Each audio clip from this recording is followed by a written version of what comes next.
आणि यानंतर एक ब्रेकिंग न्यूज पाहणार आहोत गणपतीच्या आगमनाची।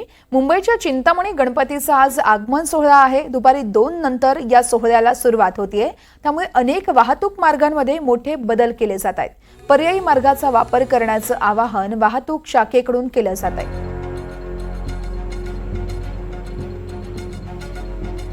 पर्यायी मार्गांचा वापर करा असं आवाहन केलं जात आहे। मुंबईच्या चिंतामणी गणपती बाप्पाचं आज आगमन होत आहे। आगमनाचा सोहळा आहे। मोठ्या थाट्यामाट्यात या गणपती बाप्पाला या ठिकाणी आणलं जाईल। दुपारी 2 नंतर या सोहळ्याला सुरुवात होईल। त्यामुळे अनेक वाहतूक मार्गात बदल केले जात आहेत। त्यामुळे आता पर्यायी मार्गाचा वापर करण्याचं आवाहन देखील केलं जात आहे।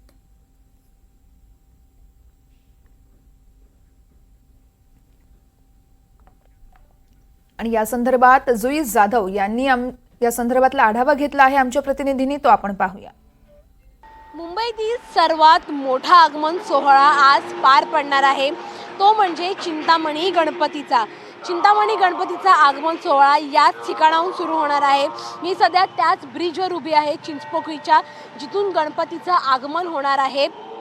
चिंतामणी गणपतीचा आगमन सोहळा हा मुंबईतील सर्वात मोठा आगमन सोहळा मानला जातो, कारण का हजारोच्या संख्येने मुंबईकरच नाही तर मुंबईच्या बाहेरचे जे लोक आहेत ते इथे येतात बाप्पाच्या आगमन सोहळ्यासाठी।